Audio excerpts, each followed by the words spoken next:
नमस्कार दोस्तों, स्वागत है आपका आपके अपने YouTube चैनल पर। आज की इस वीडियो में हम मैट्रिसेस में आगे करेंगे। तो देखिए यहाँ पर आज की इस वीडियो में जो है वो हम जो भी डिस्कस करने वाले हैं वो मैंने टॉपिक्स लिख दिए हैं कि आज की वीडियो में हम क्या क्या डिस्कस करेंगे। तो देखिए हम यहाँ पर जो है वो मैट्रिक्स मल्टीप्लिकेशन के बारे में पढ़ेंगे, इक्वालिटी ऑफ मैट्रिक्स के बारे में पढ़ेंगे, ट्रांसपोज ऑफ मैट्रिक्स एंड इसकी कुछ प्रॉपर्टीज़ हैं वो पढ़ेंगे, सिमेट्रिक एंड स्क्यू सिमेट्रिक के बारे में पढ़ेंगे और क्वेश्चंस करेंगे। ठीक है, तो देखिए यहाँ पर जो आपका फर्स्ट जो मैट्रिक्स मल्टीप्लिकेशन का जो टॉपिक है ये मैंने आपको प्रीवियस जो वीडियो थी उसमें करवाया था, लेकिन वहाँ पर कंप्लीटली जो है वो अच्छे से मैं आपको एक्सप्लेन नहीं कर पाई। तो आज के इस वीडियो में ये अच्छे से एक्सप्लेन कर दूंगी। तो देखिए यहाँ पर फर्स्ट जो टॉपिक है वो अपना मैट्रिक्स मल्टीप्लिकेशन का है। तो देखिए मैट्रिक्स मल्टीप्लिकेशन कैसे होती है ये मैं जो है वो एग्जाम्पल के थ्रू ही आपको यहाँ पर समझा दूंगी। ठीक है, तो देखिए क्या है कि मान लीजिए अगर आपके पास एक मैट्रिक्स है ए।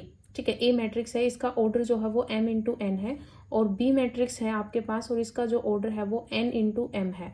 तो देखिए एक चीज़ आपको हमेशा याद रखनी है कि यहाँ पर जो आपको अगर a डॉट बी यानी कि a की मल्टीप्लिकेशन अगर b के साथ करनी है तो ये आपकी तभी पॉसिबल होगी जब फर्स्ट आपके पास क्या है a, तो a मैट्रिक्स की जो कॉलम होंगी यानी कि जो ए मैट्रिक्स का यहाँ पर कॉलम यानी कि ये जो है वो आपका क्या किसको रिप्रेजेंट करता है, कॉलम को रिप्रेजेंट करता है, और बी मैट्रिक्स के यहाँ पर जो रो है वो आपकी क्या होनी चाहिए, सेम होनी चाहिए, तभी जो है वो मैट्रिक्स मल्टीप्लिकेशन जो है वो एप्लीकेबल हो सकते हैं। ठीक है, तो देखिए यहाँ पर ए डॉट बी अगर हम करें तो मान लीजिए मैंने एक ए ले लिया, यहाँ पर ए ले लिया, ए मैट्रिक्स मैंने यहाँ पर ले लिया A1 A2 A3 और ये हम B1 B2 B3। ठीक है, तो यहाँ पर जो है वो मैंने ए मैट्रिक्स लिया है जिसका ऑर्डर जो है वो 2/3। ठीक है, इसको हम कैसे पढ़ते हैं, m इंटू एन नहीं पढ़ते, वैसे बोलने में मैं ये बोल देती हूँ m इंटू एन, लेकिन ये m/n बोला जाता है। ठीक है, क्या बोला जाता है, m/n। आपको ये चीज़ याद रखनी है कि ये क्या होता है, ये m/n होता है। m आपके पास जो है वो रो होती है और n जो है वो कॉलम्स होते हैं। तो फर्स्ट जो मैट्रिक्स होगी उसकी कॉलम, तो फर्स्ट जो मैट्रिक्स होगा उसका कॉलम और जो सेकंड मैट्रिक्स होगी उसकी रो सेम होंगी, तभी जो है वो आपका मल्टीप्लिकेशन एप्लीकेबल होगा। क्लियर।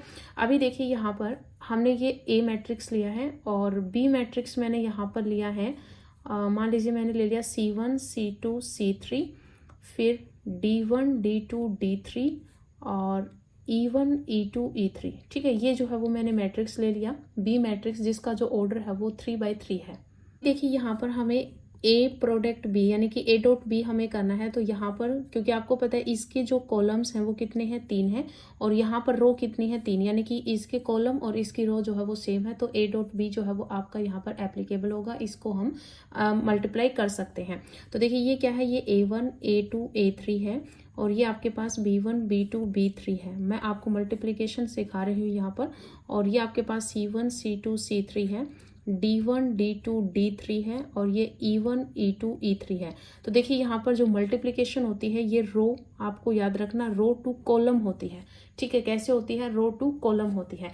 यहाँ पर क्या रहेगा, आपकी रो जो फर्स्ट रो है, पहले आपको फर्स्ट रो को फर्स्ट कॉलम के साथ मल्टीप्लाई करना है, फिर फर्स्ट रो को सेकंड कॉलम के साथ, फिर फर्स्ट रो को थर्ड कॉलम के साथ मल्टीप्लाई करना है। ठीक है, ऑपरेट कैसे करोगे, फर्स्ट एलिमेंट फर्स्ट के साथ मल्टीप्लाई, फिर प्लस का साइन, सेकंड एलिमेंट सेकंड के साथ, फिर थर्ड एलिमेंट थर्ड के साथ। ठीक है, मल्टीप्लाई करके उनके बीच में प्लस का साइन आएगा।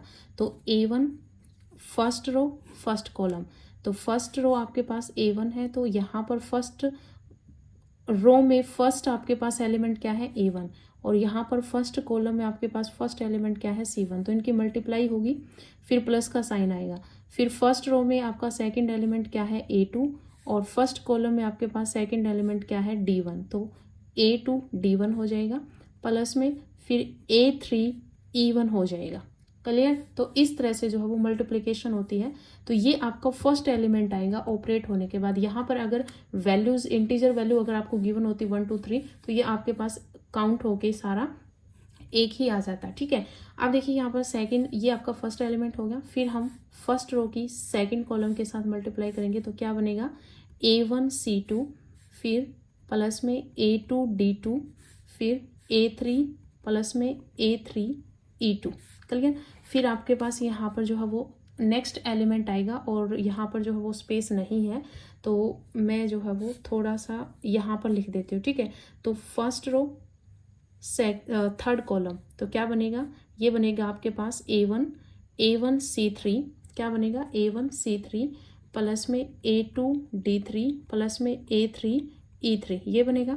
फिर आपके पास यहाँ पर जो है वो सेकंड रो फर्स्ट कॉलम, तो B1 C1 प्लस में B2 D1 प्लस में B3 E1, ठीक है। ये आपके पास फर्स्ट, आपके पास जो सेकंड रो रहेगी, जो सेकंड रो है उसका फर्स्ट एलिमेंट आ जाएगा, ठीक है। फिर यहाँ पर सेकंड रो सेकंड कॉलम, तो क्या बनेगा B1 C2 प्लस में B2 D2 प्लस में B3 E2, ठीक है। फिर आपके पास यहाँ पर जो थर्ड एलिमेंट जो आएगा वो सेकंड रो थर्ड कॉलम, तो B1 C3 प्लस में B2 D3 प्लस में B3 E3, तो ये जो है वो आपके पास एक मैट्रिक्स बन जाएगी, ठीक है। फर्स्ट एलिमेंट ये है, फिर ये सेकंड एलिमेंट है, फिर ये थर्ड एलिमेंट है। ये एक लाइन में आएगा, बस स्पेस नहीं था इसलिए मैंने ऐसे लिखा।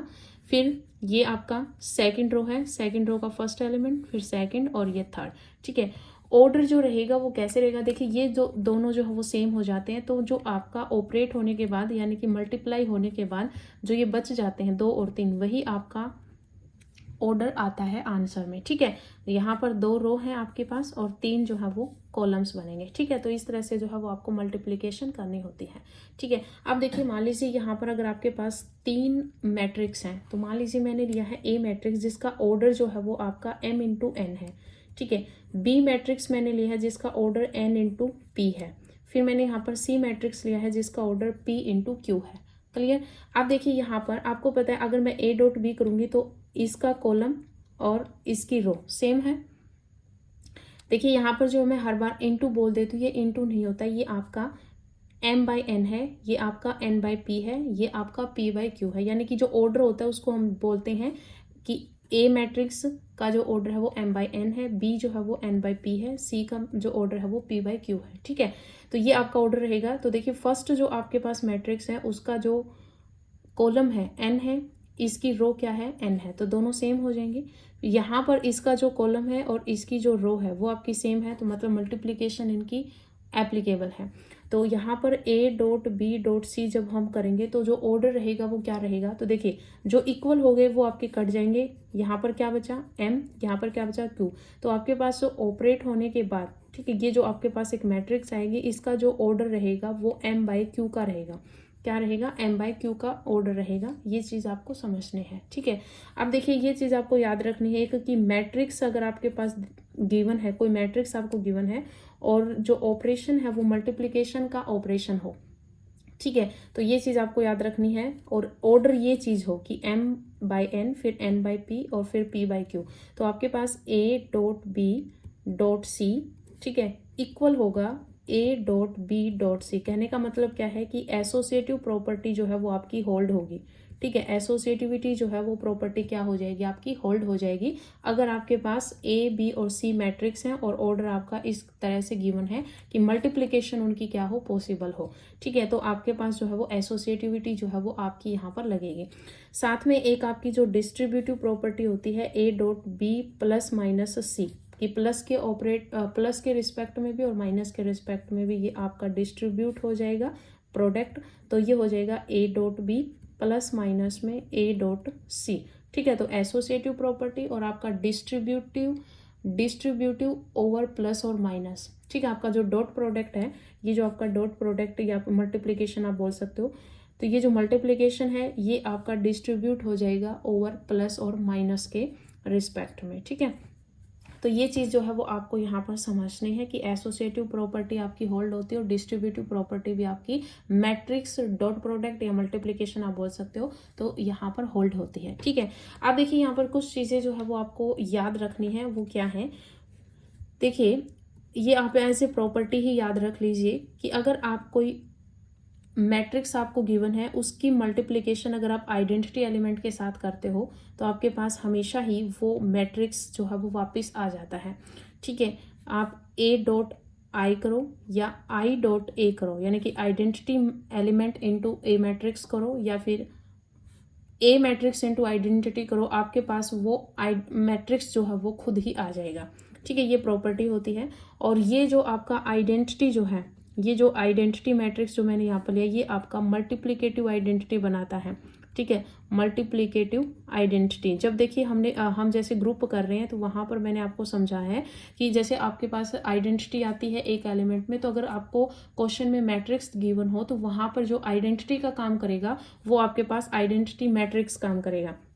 ठीक है, जैसे आपको जी ग्रुप दिया जाता है, ग्रुप जब हम ग्रुप करते हैं जो आपका ग्रेजुएशन का जो पोर्शन है उसमें, तो यहाँ पर आपको एलिमेंट्स गिवन होते हैं, तो इसमें आइडेंटिटी एग्जिस्ट जब हम करवाते हैं तो वहाँ पर कोई एलिमेंट आता है।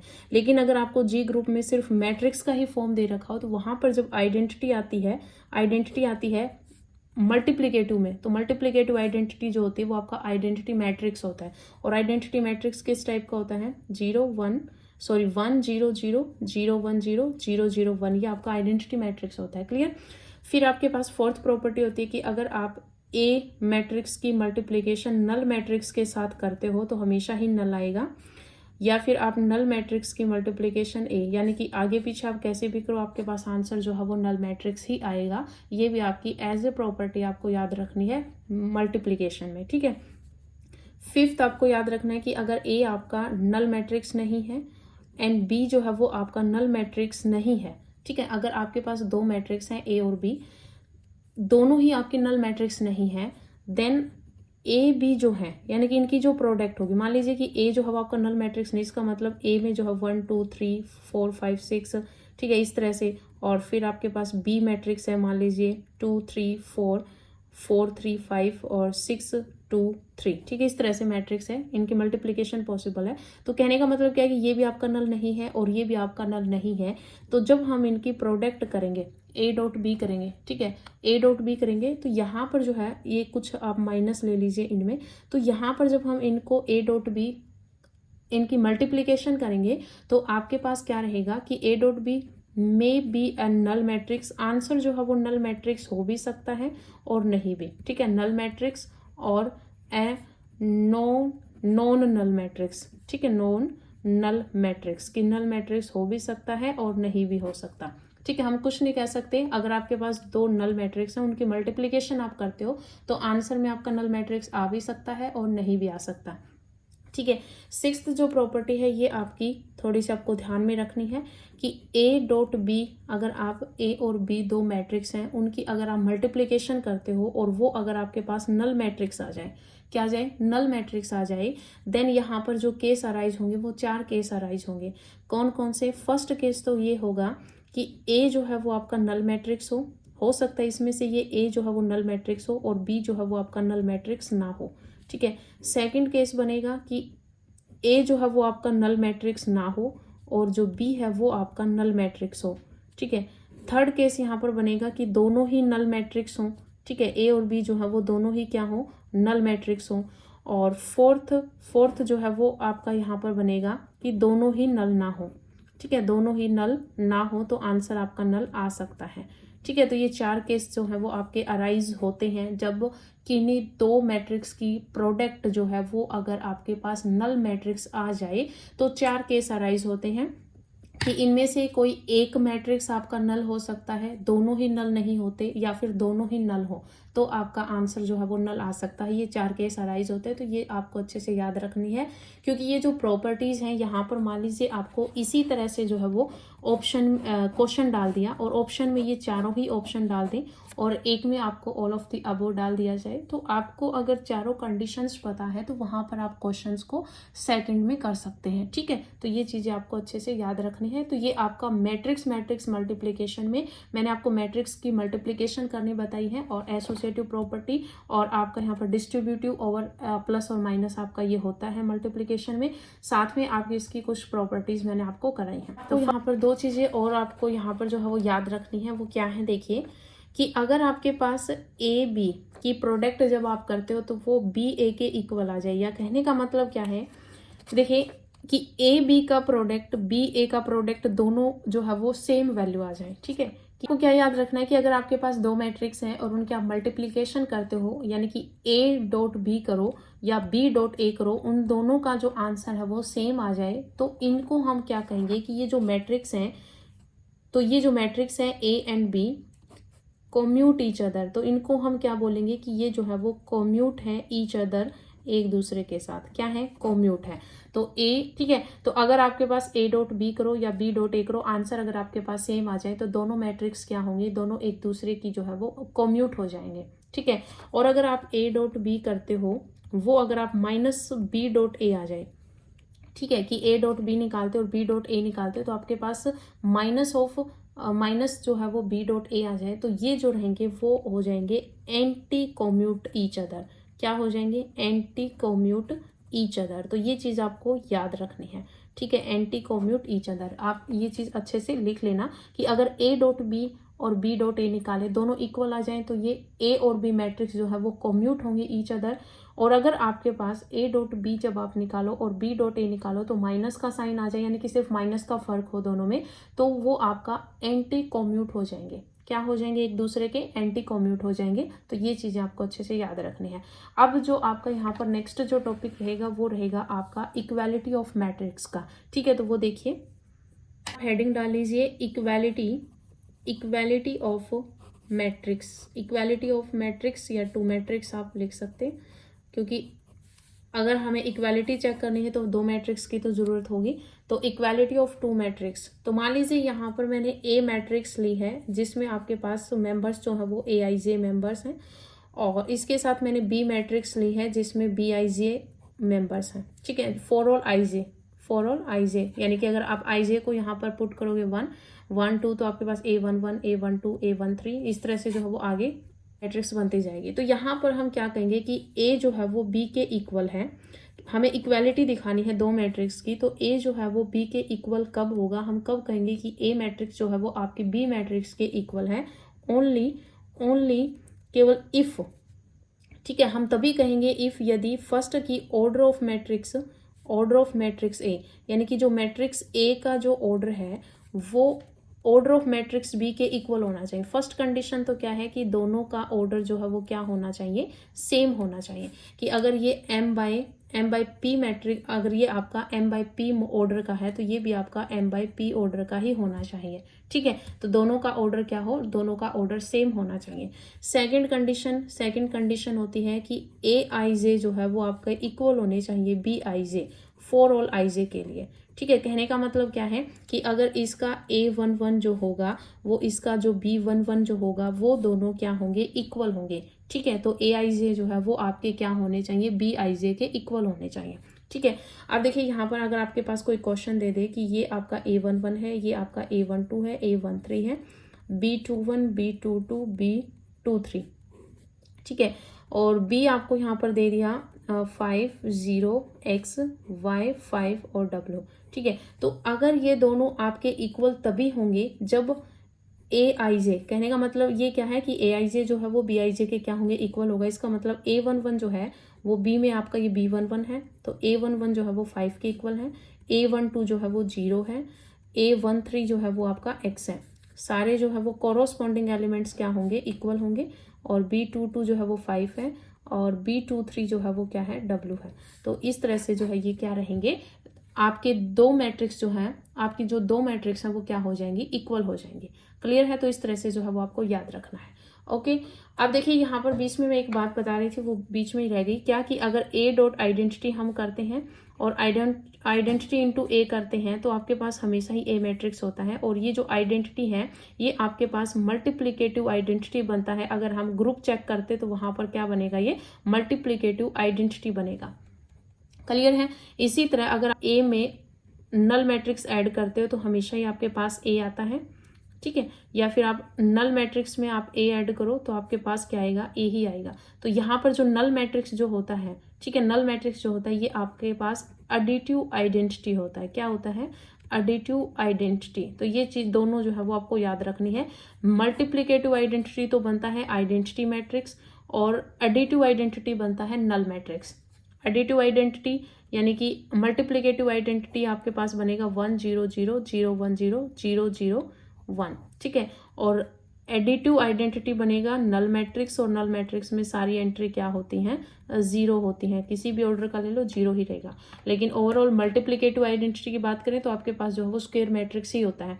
ठीक है, ग्रुप में भी अगर आपके पास स्क्वायर मैट्रिक्स गिवन होगी तो वहीं पर हम जो है वो ग्रुप चेक करते हैं किसी भी मैट्रिक्स के ऊपर। ठीक है, तो ये चीज़ जो है वो आपको अच्छे से याद रखनी है। क्लियर है। अब देखिए यहाँ पर नेक्स्ट आपके पास जो टॉपिक है वो है आपके पास ट्रांसपोज ऑफ ए मैट्रिक्स। तो आप यहाँ पर हेडिंग डाल लीजिए। हेडिंग आप क्या डालेंगे, ट्रांसपोज ऑफ ए मैट्रिक्स। तो ट्रांसपोज ऑफ ए मैट्रिक्स क्या होता है, तो देखिए अगर आपके पास कोई भी ए मैट्रिक्स आपको गिवन है, ए मैट्रिक्स में मान लीजिए आपके पास एलिमेंट्स हैं ABCDEF GHI। ठीक है, ये एलिमेंट्स हैं। हमें क्या निकालना है, हमें निकालना है ट्रांसपोज। तो इसको आप डिनोट करोगे A' से, या फिर आप इसको ट्रांसपोज A ऊपर T लगा देना, A के ऊपर T लगा दोगे तो ये आपका A ट्रांसपोज हो जाएगा। और इसको डिनोट करने का एक ये तरीका होता है A बार। तो A का ट्रांसपोज जब हम निकालते हैं तो क्या होता है कि आपके पास जो रो होती है वो कॉलम बन जाती है। तो A का ट्रांसपोज जब हम निकालते हैं, ये रो है तो ये क्या बन जाएगी, कॉलम बन जाएगी। सेकंड रो आपकी सेकंड कॉलम बन जाएगा। थर्ड रो जो है ये आपका थर्ड कॉलम बन जाएगा। क्लियर है। तो ए का ट्रांसपोज हम इस तरह से निकालते हैं। क्लियर। अब देखिए यहाँ पर अगर हम ऑर्डर की बात करें तो ये आपका जैसे कि यहाँ पर 3x3 का ऑर्डर है। ठीक है, और ये आपका 3x, ये तो चलो मैंने स्क्वायर मैट्रिक्स ले ली। लेकिन अगर मैं यहाँ पर स्क्वायर मैट्रिक्स ना लेती, ठीक है, मान लीजिए मैंने यहाँ पर ऐसे ले लेती, ए मैट्रिक्स जो है वो आपके पास है ABC और DEF। तो इसका ऑर्डर क्या रहेगा, पहले रो लिखी जाएगी। तो रो 2 हैं और कॉलम्स कितने हैं, 3। तो ये आपका जो ऑर्डर रहेगा वो 2/3 का रहेगा।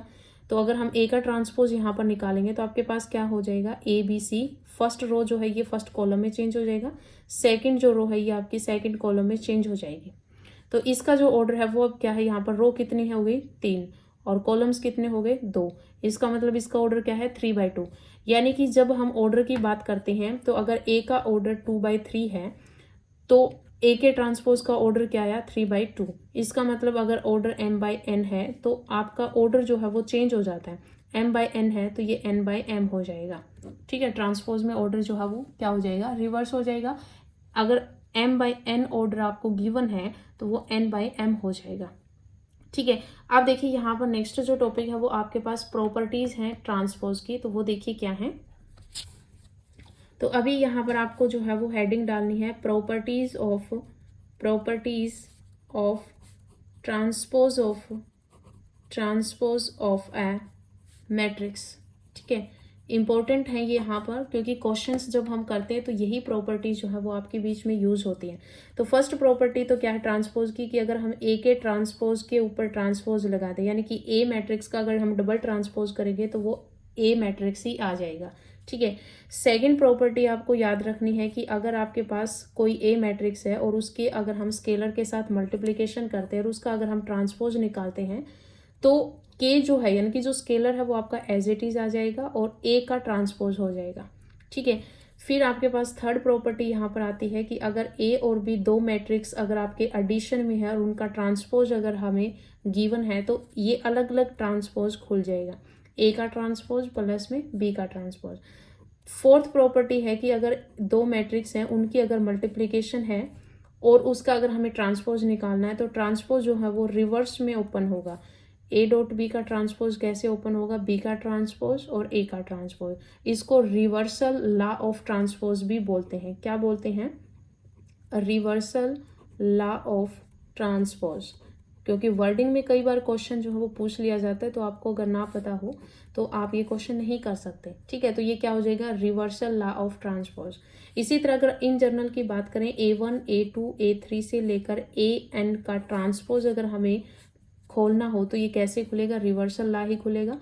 तो AN का ट्रांसपोज, फिर आपके पास AN-1 का ट्रांसपोज, इस तरह से जो है वो A2 का ट्रांसपोज, फिर A1 का ट्रांसपोज, इस तरह से ओपन होगा। फिफ्थ प्रॉपर्टी आपको याद रखनी है कि अगर आपके पास आइडेंटिटी एलिमेंट है और उसका अगर आप ट्रांसपोज करोगे तो हमेशा ही वो वापस आइडेंटिटी ही आएगा। सिक्स्थ प्रॉपर्टी है कि अगर ए का ट्रांसपोज का अगर आपको इन्वर्स निकालना हो तो वो हमेशा ही आप पहले इन्वर्स निकाल के ट्रांसपोज निकाल लो, दोनों ही इक्वल बात है। ठीक है।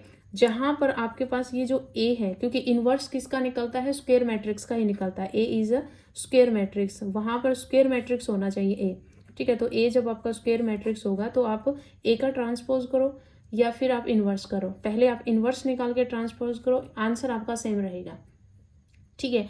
इसी तरह आपके पास सिक्स्थ प्रॉपर्टी जो है वो आपको याद रखनी है, सेवंथ प्रॉपर्टी आपको याद रखनी है कि ए के ट्रांसपोज का जब हम मोड करें, कि ए के ट्रांसपोज का मोड करो या फिर ए के मोड का ट्रांसपोज करो, सेम ही आंसर आएगा, ठीक है। ए के ट्रांसपोज का मोड करो या ए के मोड का ट्रांसपोज करो, आंसर सेम रहेगा। क्लियर। तो ये जो है वो इंपॉर्टेंट प्रॉपर्टीज हैं, तो इनको आपको अच्छे से करना है। नेक्स्ट जो है वो आपको हेडिंग डाल लेनी है यहाँ पर कि सिमेट्रिक मैट्रिक्स क्या होता है, ठीक है। तो नेक्स्ट आपके पास जो टॉपिक आता है वो आता है आपके पास सिमेट्रिक मैट्रिक्स का। तो सिमेट्रिक मैट्रिक्स क्या होता है ये आपको समझना है। तो आप इसकी जो डेफिनेशन है वो लिखेंगे कि if A is a square matrix, कि ए जो है वो आपके पास क्या है, स्क्वायर मैट्रिक्स है एंड ए का जब हम ट्रांसपोज करते हैं तो वो जब उसी मैट्रिक्स के इक्वल आ जाता है, देन ए का ट्रांसपोज जब ए के इक्वल आ जाता है, देन हम ए को क्या कहेंगे, ए को हम सिमेट्रिक मैट्रिक्स कहेंगे। मैं शॉर्टकट में लिख रही हूँ, ए को क्या कहेंगे, सिमेट्रिक मैट्रिक्स कहेंगे। फॉर एग्जांपल मान लीजिए मैंने ए और सिमेट्रिक मैट्रिक्स जब हम लेते हैं तो यहाँ पर जो आपका मैट्रिक्स क्या रहेगा, ये पहले की स्क्वायर मैट्रिक्स रहेगा, स्क्वायर मैट्रिक्स पे बात होगी, ठीक है। तो ए मैट्रिक्स मैंने लिया ABC DEF GHI, मैंने ये ले लिया, ठीक है। ए का ट्रांसपोज अगर हम यहाँ पर निकालेंगे तो आपके पास क्या आ जाएगा, ADG, कि ये जो फर्स्ट रो है फर्स्ट कॉलम बन जाएगा, कि ये जो फर्स्ट रो है आपके पास क्या बन जाएगा, फर्स्ट कॉलम बन जाएगा। सेकंड रो जो है वो सेकंड कॉलम बन जाएगा। थर्ड रो जो है वो थर्ड कॉलम बन जाएगा, ठीक है। या फिर आप ऐसे बोल सकते हो फर्स्ट कॉलम फर्स्ट रो बन गई, ठीक है। तो ये चीज जो है वो आपको अच्छे से याद रखनी है कि यहाँ पर जो है वो ए का ट्रांसपोज हमने निकाला है, ए मैट्रिक्स आपको गिवन है, ए का ट्रांसपोज हमने निकाला है। तो यहाँ पर मैं आपको क्या समझाने की कोशिश कर रही हूँ कि जर्नल लुक क्या होगी सिमेट्रिक मैट्रिक्स की, ठीक है। तो सिमेट्रिक मैट्रिक्स की डेफिनेशन फर्स्ट में आपको याद रखना है कि ए का ट्रांसपोज जो है वो ए के इक्वल होता है। जर्नल लुक की मैं बात करूं सिमेट्रिक मैट्रिक्स की, तो ए का ट्रांसपोज ए के इक्वल कब होगा, तो देखिए ये दोनों मैट्रिक्स मैंने यहाँ पर लिख दिया, ए है और ये ए का ट्रांसपोज है। हमें यहाँ पर सिमेट्रिक मैट्रिक्स ए निकालना है, तो एक सिमेट्रिक मैट्रिक्स ए की जो जर्नल लुक रहेगी वो क्या रहेगी, ये ए है और ये ए ट्रांसपोज है। डेफिनेशन में दोनों क्या है, इक्वल। तो यहाँ पर इन दोनों को इक्वल होने के लिए देखिए, तो दोनों इक्वल है, इसका मतलब डायगोनल एलिमेंट्स जो हैं वो यहाँ पर तो क्या है, दोनों ही क्या है, इक्वल है। तो यहाँ पर जो डायगोनल आ जाएंगे वो तो इनके इक्वल यानी कि AEI ही आ जाएंगे, ठीक है। अब देखिए यहाँ पर क्या है कि सिमेट्रिक मैट्रिक्स होने के लिए आपके पास क्या होगा कि B को जो है वो D के इक्वल होना पड़ेगा, C को जो है वो G के इक्वल होना पड़ेगा। इसका मतलब यहाँ पर क्या हुआ कि अगर ये B है, ये जो B है इसको भी क्या होना पड़ेगा, B होना पड़ेगा, क्योंकि दोनों जो है वो हमें क्या दिखाने हैं, इक्वल दिखाने हैं। ए ट्रांसपोज जो है वो ए के इक्वल दिखाना है, तो B को D के इक्वल होना पड़ेगा, C को G के इक्वल, F को H के इक्वल। तो यहाँ पर अगर मैं B और C और F ले रही हूँ तो यहाँ पर B C और F ये जो है वो एलिमेंट्स क्या रहेंगे, सेम रहेंगे। क्लियर है कि ये जो है वो आपके एलिमेंट्स जो है वो क्या रहेंगे, सेम रहेंगे। तो ये आपको अच्छे से याद रखना है, ठीक है, कि क्योंकि यहाँ पर हमें क्या दिखाना है, सिमेट्रिक मैट्रिक्स। तो सिमेट्रिक मैट्रिक्स की ये मैंने आपको जर्नल लुक दिखाई है। तो जर्नल लुक का क्या फायदा होता है कि देखिए यहाँ पर आपके पास जो डायगोनल एलिमेंट्स होंगे ये तो आपके पास सीधे ही आ जाएंगे AEI, ठीक है। जो डायगोनल एलिमेंट्स हैं वो तो क्या आ जाएंगे, सीधे ही आ जाएंगे।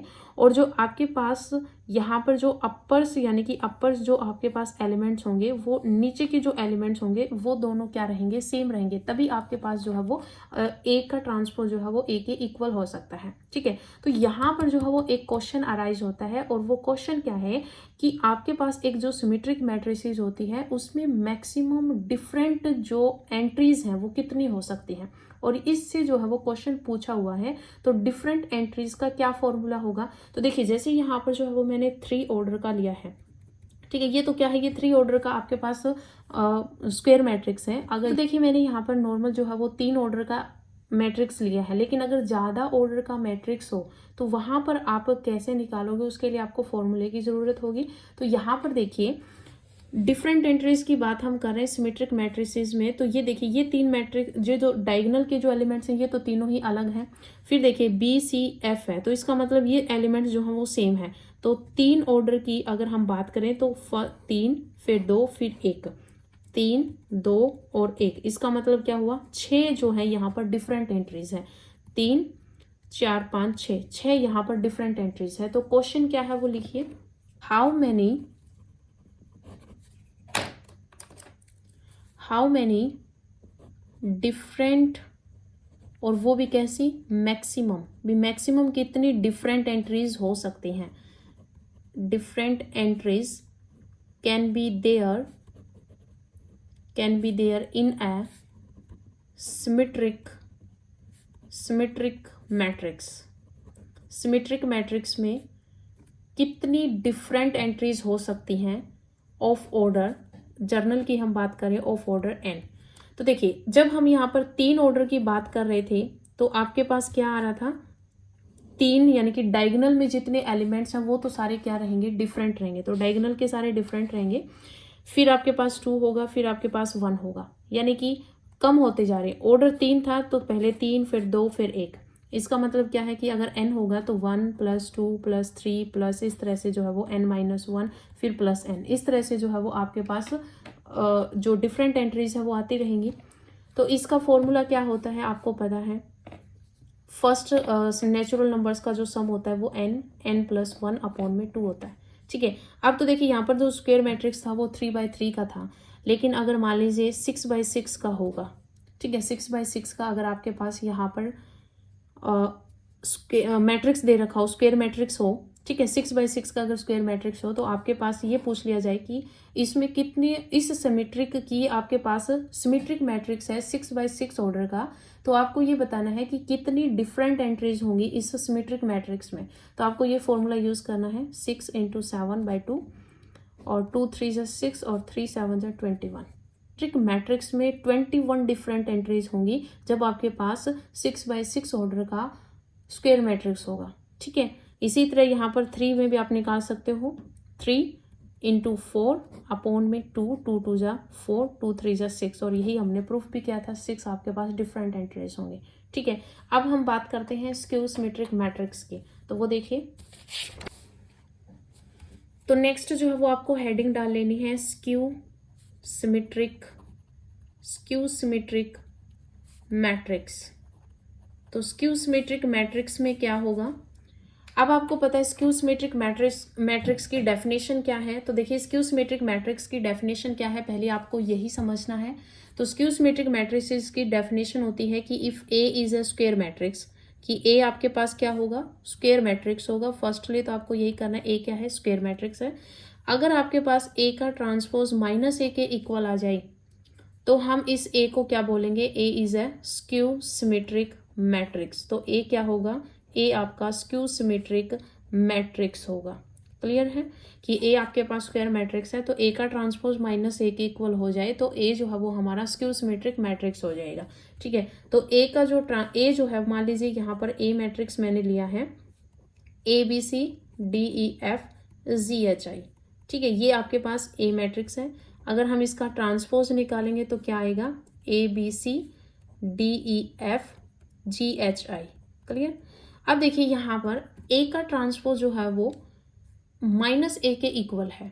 तो अगर हम जनरल लुक की बात करें, general look of skew symmetric matrix, ठीक है स्क्यू सिमेट्रिक मैट्रिक्स, अगर स्क्यू सिमेट्रिक मैट्रिक्स के जनरल लुक की अगर हम बात करें तो वो जनरल लुक क्या होगा।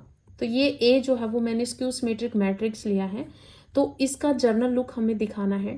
तो यहाँ पर क्या है कि ए जो है वो माइनस ऑफ ए के ट्रांसपोज, आप इसको ऐसे बोल, ए का ट्रांसपोज जो है वो -a के इक्वल है। तो ए का ट्रांसपोज -a के इक्वल है, ये कब पॉसिबल है। तो देखिए अगर ए का ट्रांसपोज -a के इक्वल, इसका मतलब यहाँ पर सारी एंट्रीज के आगे क्या आ जाएगा, माइनस आ जाएगा। ठीक है, ये आपके अकॉर्डिंग टू डेफिनेशन है, मैं जनरल लुक की बात कर रही हूँ आपके स्क्यू सिमेट्रिक मैट्रिसेस में। तो अब देखिए यहाँ पर ए जो है वो -a के हमें इक्वल दिखाना है, तो डायगोनल एलिमेंट्स की हम बात करते हैं तो ए जो है वो -a के इक्वल है, कि ए जो है वो -a ए के इक्वल है, तो ये कब पॉसिबल होगा, A plus A is equals to 0 यानी 2a इज इक्वल्स टू 0 यानी ए इज इक्वल्स टू 0। इसी तरह जो ई जो है वो माइनस ई के इक्वल होगा तभी पॉसिबल होगा जब डायगोनल एंट्रीज आपकी क्या रहेंगी, 0 रहेंगी। क्लियर है। यहाँ पर हमें ए का ट्रांसपोज माइनस ए के इक्वल दिखाना है, इसका मतलब माइनस बी जो है वो डी के इक्वल है और माइनस सी जो है वो जी के इक्वल है। इसका मतलब क्या है कि यहाँ पर जो अपर जो आपके पास एंट्रीज जो होंगी और वो जो नीचे यानी कि लोअर जो एंट्रीज होंगी, इनमें सिर्फ और सिर्फ क्या फर्क रहेगा, माइनस का फर्क रहेगा। ठीक है, तो मान लीजिए यहाँ पर जो है वो आप एंट्री जो है वो इन जनरल की हम बात करें तो अगर आप ए लोगे यहाँ पर, तो यहाँ पर आपको माइनस ए लेना पड़ेगा, सिर्फ और सिर्फ माइनस का डिफरेंस रहेगा। अगर आप यहाँ पर बी लोगे तो यहाँ पर जो है वो आपको माइनस बी लेना पड़ेगा। यहाँ पर अगर आप सी लोगे तो यहाँ पर आपको माइनस सी लेना पड़ेगा। ये आपके पास एक मैट्रिक्स बन जाएगा और ये जनरल लुक है स्क्यू सिमेट्रिक मैट्रिक्स का, जिसके डायगोनल एलिमेंट्स क्या होते हैं, 0 होते हैं। तो ये चीज़ आपको याद रखनी है। ये मैंने आपको क्या बताया है, ये आपको मैंने स्क्यू सिमेट्रिक मैट्रिक्स का जनरल लुक बताया है। ठीक है, अगर हम दो, ये तो 3 है, अगर हम 2/2 की अगर हम बात करें तो जनरल लुक हो जाएगी ए 0, डायगोनल तो 0 होंगे और ये ए होगा तो ये माइनस ए होगा। ये आपके पास 2/2 ऑर्डर का क्या है, स्क्यू सिमेट्रिक मैट्रिक्स है। ये क्या है, skew symmetric matrix. Clear.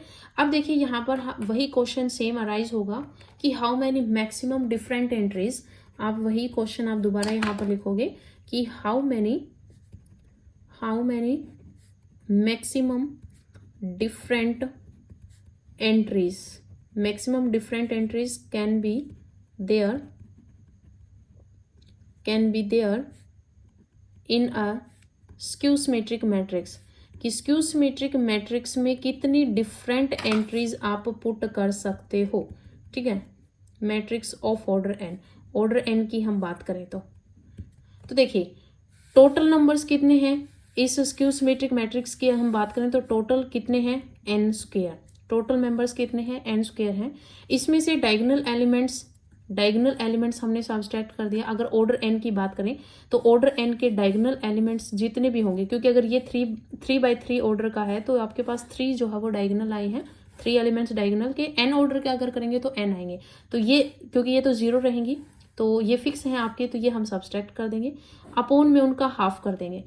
Upon में हमने हाफ क्यों किया, क्योंकि देखिए ये जो है आपके पास 3/3 ऑर्डर का मैट्रिक्स है, तो ये जो आपके पास 3 एंट्री है ये तो आपके पास फिक्स है कि जो डायगोनल एलिमेंट्स होंगे वो 0 होंगे।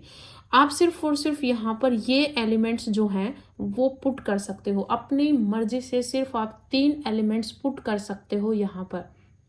ठीक है, 3 एलिमेंट्स पुट करने के बाद यहाँ पर जो नीचे होगा वो तो आपको उनका माइनस ही लेना पड़ेगा।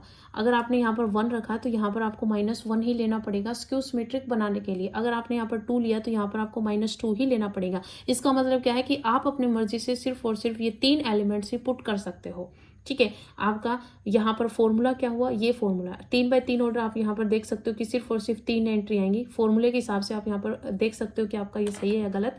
तो 3 का स्क्वायर कितना हो जाएगा, 9, माइनस में एंट्रीज n, यहाँ पर ऑर्डर क्या है 3, तो 3 आ जाएगा, अपॉन में 2, 9 में से 3 जाएगा 6, 6/2, 2 दिया 6, यानी कि 3 ही यहाँ पर आपकी डिफरेंट एंट्री जो है वो आप पुट कर सकते हो, क्योंकि 0 डायगोनल तो आपके फिक्स हैं, 0 0 रहेंगे। सिर्फ और सिर्फ आप 3 ही एंट्री ऐसी हैं जो आप अपने मन से पुट कर सकते हो। जैसे ही आपने यहाँ पर ABC की वैल्यू पुट की, यहाँ पर उनके नेगेटिव ही आपको लेने पड़ेंगे, तभी आपके पास जो है वो स्क्यू सिमेट्रिक मैट्रिक्स बनेगी। क्लियर है, तो ये आपके पास जो है वो क्वेश्चन बन जाता है, तो ये चीज आपको अच्छे से याद रखनी है। क्लियर। यहाँ पर एक नया कॉन्सेप्ट है कि ए इज ए स्क्वायर मैट्रिक्स, कि ए जो है वो क्या है, स्क्वायर मैट्रिक्स है। तो ए इज ए स्क्वायर मैट्रिक्स की ए जो है वो क्या है, आपके पास स्क्वायर मैट्रिक्स है। तो देखिए मैंने ए एक स्क्वायर मैट्रिक्स लिया है, तो इस ए को मैं क्या लिख सकती हूँ, इस ए को मैं अगर 2 से डिवाइड और इसी को 2 से मल्टीप्लाई कर दूँ तो कोई फर्क नहीं पड़ेगा। ठीक है, अब क्या है कि 1/2 तो आपका बाहर चल रहा है, ये जो 2a है इसको मैं a + a लिख सकती हूँ, कोई फर्क नहीं पड़ेगा। अब क्या है 1/2, ये जो आपका a + a आया है, इसमें मैं क्या करूँ कि a का ट्रांसपोज तो ऐड कर दूँ और a का ट्रांसपोज जो है वो सब्सट्रैक्ट कर दूँ, कोई फर्क नहीं पड़ेगा। क्लियर। अब देखिए यहाँ पर 1/2 मैं a + a का ट्रांसपोज एक जगह लिख लेती हूँ और प्लस में 1/2 a - a का ट्रांसपोज अलग लिख लेती हूँ। कोई फर्क नहीं पड़ेगा। क्लियर है? तो देखिए यहाँ पर क्या होगा कि ये जो आपके पास मैंने क्या लिया था a, और इसको मैंने इक्वल कर दिया 1/2 a प्लस a के ट्रांसपोज प्लस में 1/2 a माइनस a का ट्रांसपोज। पूरे में से 1/2 आप कॉमन लेके एक जगह भी लिख सकते हो कि a प्लस a का ट्रांसपोज और प्लस में a माइनस a का ट्रांसपोज। ठीक है, ये जो है ये आपके पास सिमेट्रिक मैट्रिक्स है। क्या है? सिमेट्रिक मैट्रिक्स है। और ये जो है ये आपके पास स्क्यू सिमेट्रिक मैट्रिक्स है। ये मैं आपको प्रूफ भी करके दिखा दूंगी कि ये कैसे है। ये आपके पास क्या है? ये आपके पास स्क्यू सिमेट्रिक मैट्रिक्स है।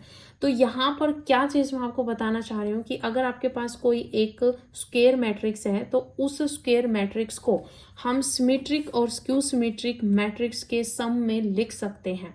ठीक है, तो यहाँ पर क्या मैंने कॉन्सेप्ट आपको समझाया है कि अगर for a is N E square matrix, तो अगर आपके पास ए कोई स्क्वायर मैट्रिक्स है, उस स्क्वायर मैट्रिक्स को हम लिख सकते हैं sum of a symmetric and skew symmetric matrix. ठीक है, कि ए अगर आपके पास स्क्वायर मैट्रिक्स है तो स्क्वायर मैट्रिक्स को हम सिमेट्रिक मैट्रिक्स और स्क्यू सिमेट्रिक मैट्रिक्स के सम में लिख सकते हैं।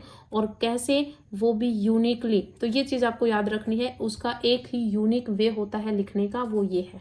ठीक है, अब मैं ये प्रूफ भी करके बता देती हूँ कि ये आपका सिमेट्रिक मैट्रिक्स कैसे है और ये आपका स्क्यू सिमेट्रिक मैट्रिक्स कैसे है। ठीक है, तो देखिए मान लीजिए मैंने इसको b मान लिया, तो b है जो वो 1/2 a प्लस में a का ट्रांसपोज है। क्लियर है? मैं यहाँ पर b का ट्रांसपोज लेती हूँ, b का ट्रांसपोज लूंगी तो आपके पास क्या आ जाएगा? 1/2 a प्लस में a के ट्रांसपोज का ट्रांसपोज हो जाएगा।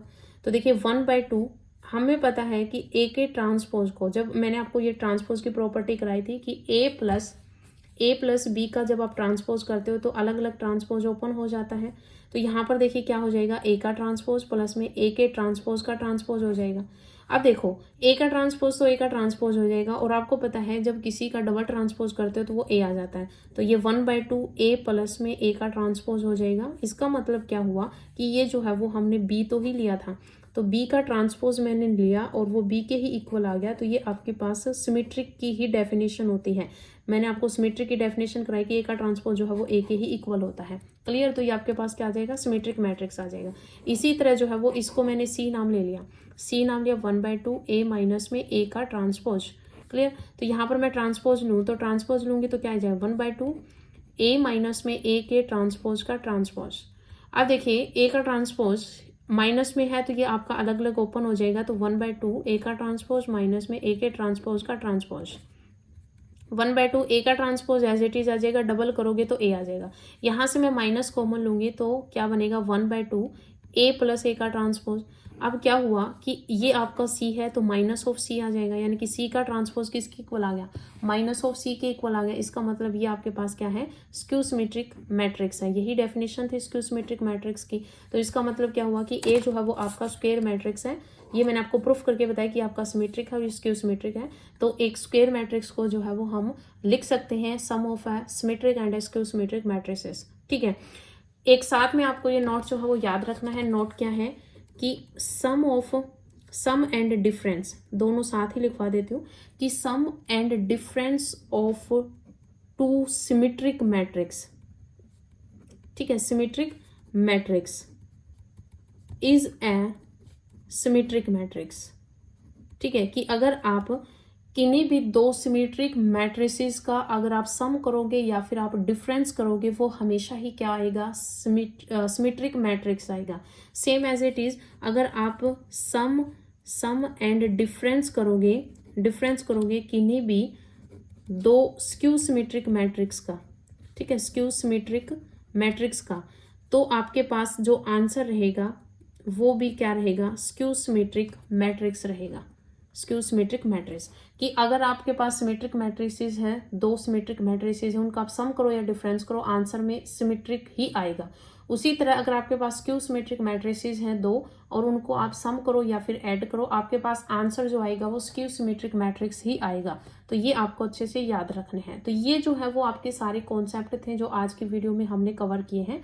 अब देखिए एक क्वेश्चन है, मोस्ट इंपॉर्टेंट क्वेश्चन है, कई बार पूछा हुआ है, तो वो देखिए क्या है दोस्तों। यहाँ पर ये क्वेश्चंस जो है वो आपसे कई बार पूछा हुआ है। वीडियो जो है वो बीच में रुक गई थी, तो यहाँ पर जो वो मैंने करवा दिया था इतना, तो मैं आपको दोबारा से करवा देती हूँ। क्या है कि यहाँ पर आपको क्वेश्चन गिवन है कि आपके पास P जो है वो आपको गिवन है, P मैट्रिक्स आपको गिवन है, A मैट्रिक्स आपको गिवन है, और जो Q की जो वैल्यू है वो हमें गिवन है PA P का ट्रांसपोज। PA P का क्या गिवन है? PA P ट्रांसपोज हमें गिवन है। X की जो वैल्यू हमें गिवन है वो P का ट्रांसपोज और Q की power 2005 P, then X is equals to, हमें X की वैल्यू बतानी है और ये हमें 4 ऑप्शंस जो वो गिवन है। तो देखिए हमें वैल्यू किसकी निकालनी है? X की वैल्यू निकालनी है, तो हम फोकस किस पे करेंगे? X पे। तो X हमें क्या दे रखा है? P का ट्रांसपोज Q की पावर 2005 और P। क्लियर है? हमें यहाँ पर देखिए X इज इक्वल्स टू में P का ट्रांसपोज Q की वैल्यू हमें दे रखी है PA P का ट्रांसपोज। तो यहाँ पर मैंने लिख दिया Q की जगह PA P का ट्रांसपोज और उस पूरे की पावर 2005 और इनटू में एक P आपका बाहर है। ठीक है, अब देखिए आपको पता है, जैसे मैंने यहाँ पर बताया था कि आप 1 की पावर अगर n है तो 1 डॉट 1 डॉट 1 डॉट यानी कि मल्टीप्लाई में इसको n टाइम्स लिख सकते हो। ठीक है, इसी तरह PA P का ट्रांसपोज जो है इसकी पावर 2005 है, तो मैं इसको P का ट्रांसपोज ये जो है इसको मैं PA P transpose dot PA P transpose dot PA P transpose, इस तरह से जो है वो इसको मैं 2005 टाइम, ये सारी जो है वैल्यू ये 2005 टाइम में लिख सकती हूँ। 2005 टाइम्स जो हम इसको लिख सकती हूँ और फिर आपका इनटू में क्या है? P है। क्लियर? अब देखिए आपको यहाँ पर ये जब भी हमने इसको एक्सपेंड किया तो यहाँ पर जो है वो आपको फॉर्म दिख रही है P ट्रांसपोज P, फिर यहाँ पर जो है वो P ट्रांसपोज P, फिर यहाँ पर जो है वो P ट्रांसपोज P, इस तरह से जो है वो पेयर्स जो है वो बनते रहेंगे। ठीक है, P ट्रांसपोज P के पेयर जो है वो क्या रहेंगे? बनते रहेंगे। अब मेन चीज़ आपका यहाँ पर क्या टारगेट रहेगा कि अगर हम P ट्रांसपोज P की वैल्यू निकाल लें, तो देखिए P ट्रांसपोज P की वैल्यू हम निकाल लेते हैं। P आपके पास क्या है? P आपके पास है √3/2, 1/2, -1/2 और √3/2। ठीक है, ये आपके पास क्या है? P है। तो P का ट्रांसपोज आप करोगे तो ये जो रो है वो कॉलम बन जाएगी। तो √3/2, 1/2, फिर -1/2 और √3/2, ये आपके पास जो है वो वैल्यू किसकी आ जाएगी? ट्रांसपोज की वैल्यू आ जाएगी। ठीक है, ये किसकी वैल्यू आ जाएगी? ट्रांसपोज की। और P आपको क्या गिवन है? √3/2, 1/2 और -1/2 √3/2। ठीक है, तो P ट्रांसपोज P की वैल्यू हम निकालेंगे तो रो टू कॉलम हम मल्टीप्लाई करेंगे। तो देखिए रो टू कॉलम हम मल्टीप्लाई करेंगे तो √3/2 की मल्टीप्लाई जब √3/2 से करोगे तो आपके पास क्या आ जाएगा? 3/4 आ जाएगा। फिर प्लस में आप -1/2 की मल्टीप्लाई -1/2 के साथ करोगे तो आपके पास माइनस माइनस प्लस हो जाएगा 1/4। तो यहाँ पर एलसीएम लोगे तो 4/4 यानी कि आपके पास क्या बनेगा? 1 बनेगा। क्या बनेगा? 1 बनेगा। इसी तरह फर्स्ट रो सेकंड कॉलम की मल्टीप्लाई, तो √3/2 की मल्टीप्लाई 1/2 के साथ करोगे तो √3/4 बनेगा। क्या बनेगा? √3/4। फिर यहाँ पर -1/2 की मल्टीप्लाई √3/2 से करोगे तो ये बनेगा -√3/4 यानी कि ये 0 बन जाएगा। इसी तरह ये 0 बनेगा, ये 1 बनेगा, यानी कि आपके पास आइडेंटिटी एलिमेंट यहाँ पर आएगा। ठीक है, क्या बनेगा? आइडेंटिटी एलिमेंट बनेगा। क्लियर है? अब देखिए यहाँ पर आपके पास जैसे ये तो जोड़े बन गए P ट्रांसपोज P का, यहाँ पर जोड़ा बन गया P ट्रांसपोज P का, इस तरह से जो है वो आपके पास जो जोड़े जो है वो बन रहे हैं।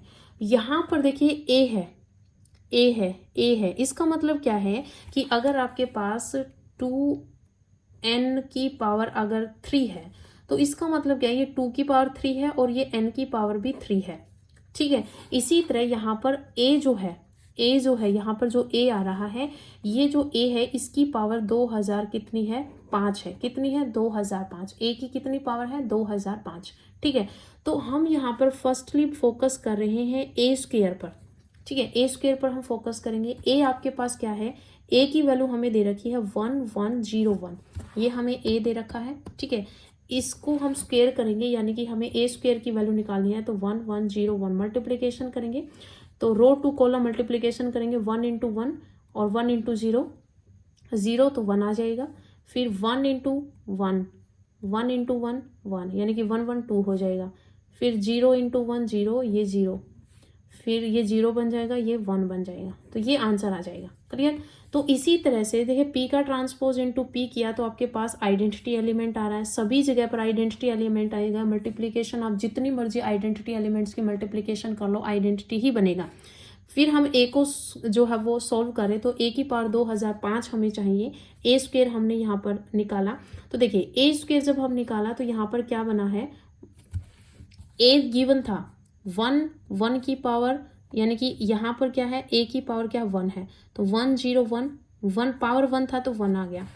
यहाँ पर आपको ऑब्जर्व करनी ये चीज़, ए का स्क्वेयर है तो हमने जब स्क्वेयर निकाला तो यहाँ पर क्या आ जाएगा 1, यहाँ पर 2 है, ये 0, ये 1 है, यानी कि सेम आ रहा है, सिर्फ ये एलिमेंट्स जो है वो चेंज हो रहा है। तो आप ए का कितनी भी पावर कर लो यही सेम वैल्यूज आएंगी, सिर्फ ये चीज वैल्यू जो वो चेंज होती रहेगी। पावर 2 है तो 2 आया, पावर 1 थी तो 1 आया।